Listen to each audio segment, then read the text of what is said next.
Hey everyone, and welcome back to another killer episode right here on Learn English Growth Mindset.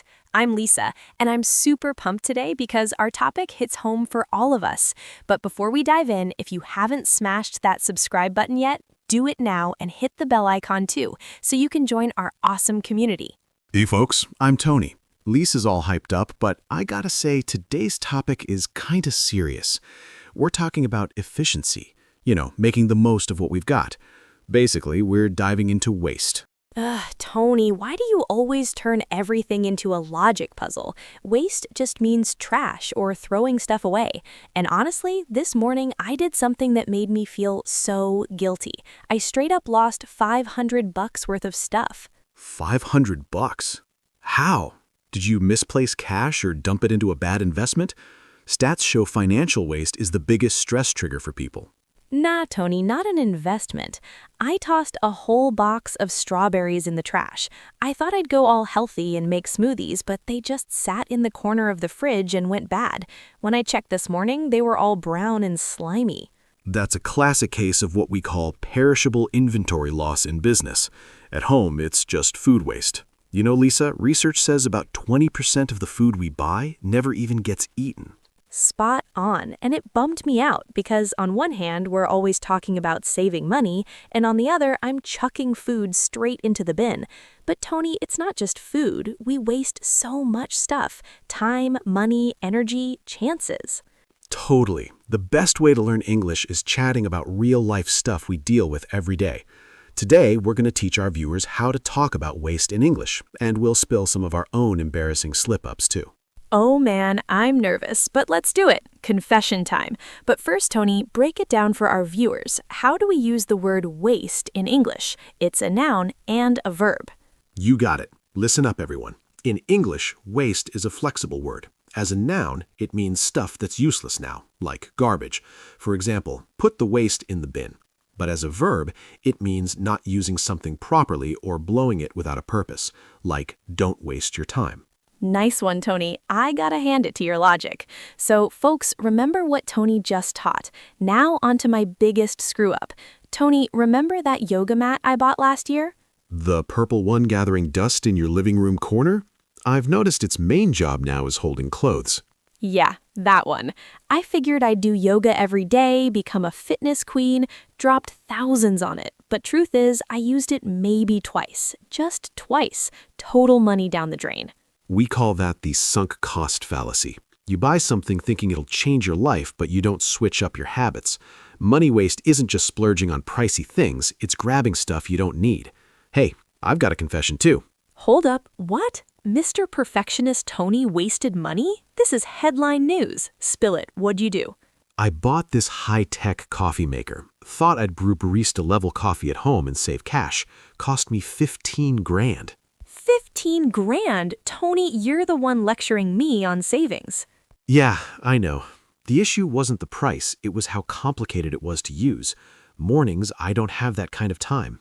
Ended up back on instant coffee, and now the machine's just a statue on the kitchen counter. See, everyone, even guys like Tony mess up. That's why they say when shopping, use your head, not your heart. Right. Let's learn some English phrases tied to this. Folks, when we talk waste, certain words pop up. First phrase, impulse buy. An impulse buy is when you snag something on a whim without thinking, just because you're pumped, like my yoga mat or Tony's coffee machine. You see it in the store and boom, you grab it without a plan. Exactly. Next phrase is cost per use. It's a smart way to check if something's pricey or cheap. If you buy a $10 shirt and wear it 100 times, cost per use is 10 cents. But if you grab a $5 one and never wear it, that's full waste. Whoa, that's a fresh take. Next shopping trip, I'll crunch those numbers. Now let's hit a waste that's invisible but super dangerous. Time waste. Time's the one thing you can't get back. You can earn more money, but not time. These days, the big villain is digital distractions. Lisa, what's your average screen time? Tony, don't get personal. Fine, I'll tell. Last week, it was 6 hours a day. I head to bed, but then I start scrolling Instagram reels. 1 reel, 2, and before I know it, 2 hours gone. What's that called in English? That's doom scrolling. When you mindlessly scroll without a goal, often hitting negative or junk content. It's productivity's worst enemy. My time waste is different. I blow it on perfectionism. Perfectionism. How? Before starting a project, I research and plan so much that I never actually begin. I make spreadsheets, organize folders. Feels like I'm working, but really I'm just putting it off. Oh, I've read about that. It's productive procrastination, right? You look busy, but you're dodging the real important stuff. Spot on. We're wasting time in different ways, but the result's the same: lost opportunities.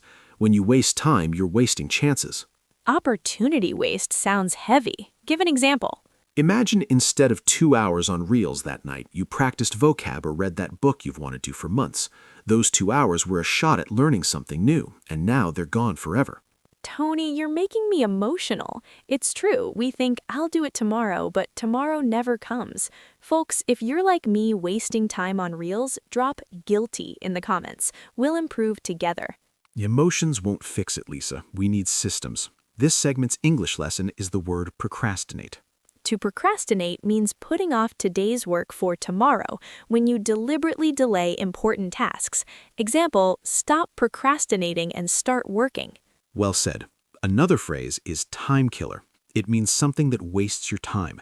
Social media often turns into a time killer if you don't set limits. Okay, Tony, we've hashed out the problems: food waste, money waste, time waste. But on Learn English Growth Mindset, we don't just spot issues, we fix them. How do we stop this? Solutions are straightforward but not easy. Start with mindfulness. For food waste, my rule is first in, first out. Cook the oldest vegetables first. And my new rule, no hungry shopping. I noticed when I hit the grocery store on an empty stomach, I buy junk I don't need. So now I make a list and stick to it. Smart move. Lists are the best way to curb impulse buys. For money waste, my favorite is the 24-hour rule. If you spot something expensive, don't buy right away. Wait 24 hours. If you still need it tomorrow, go for it. 90% of the time, you'll forget. I'm definitely trying that. For time waste, I think I should leave my phone in another room at bedtime. Distance helps, and I'll use the Pomodoro technique. 25 minutes work, 5-minute break. Keeps me from over-planning and pushes me to act. Folks, these tips are super practical, but there's one more waste we overlook: water waste. Tony, you know I used to leave the tap running while brushing. Lisa, that's awful. Environmental stats say you waste 6 liters per minute if the tap's on during brushing. I know. Once I learned that, I stopped. Now I use a mug. Our small actions add up. For sure. There's an English phrase, every little bit helps. It means every tiny effort counts. Now, let's review today's key English vocab words so our viewers can lock them in. Yep, revision time. Folks, repeat after me. First word, waste. Waste is both a noun and verb, means to squander or garbage. Make a sentence. Do not waste water. Next, leftovers. Leftovers are the food left after a meal. Instead of tossing, eat them the next day. Sentence, I ate leftovers for lunch. Note, always ends with S. Next, expire. Expire means when something's validity ends, like meds or food. Sentence, check the date before the milk expires. Next, reduce. Reduce means to cut down. We should reduce our waste. Sentence, I want to reduce my screen time. And the last one we learned, throw away. That's a phrasal verb. It means to toss something in the trash. Sentence, don't throw away old clothes, donate them. Awesome job, everyone! See how easily we picked up these key English words today, plus some life hacks? Tony, after this episode, I'll be way more careful with my strawberries. And I'll watch my gadgets. Folks, remember, learning English is an investment. If you don't practice, you'll waste these lessons. Don't blow this chance. You nailed it, Tony. Today's task is tell us in the comments what you wasted recently. Was it food, money, or time? Try making an English sentence like, I wasted money on a gym membership. We'll read every comment and help fix your English. It's free practice for you. If you liked this video and learned something new, please give it a thumbs up. Your like tells us we're on the right track. Share this with friends and family. Maybe they need to cut waste too. And don't forget to subscribe to Learn English Growth Mindset for more practical, fun lessons. We'll catch you in the next video with a fresh topic that'll boost your English and your life. Till then, take care and waste less. Keep learning. Keep growing. Goodbye, everyone. Bye, folks. See you soon.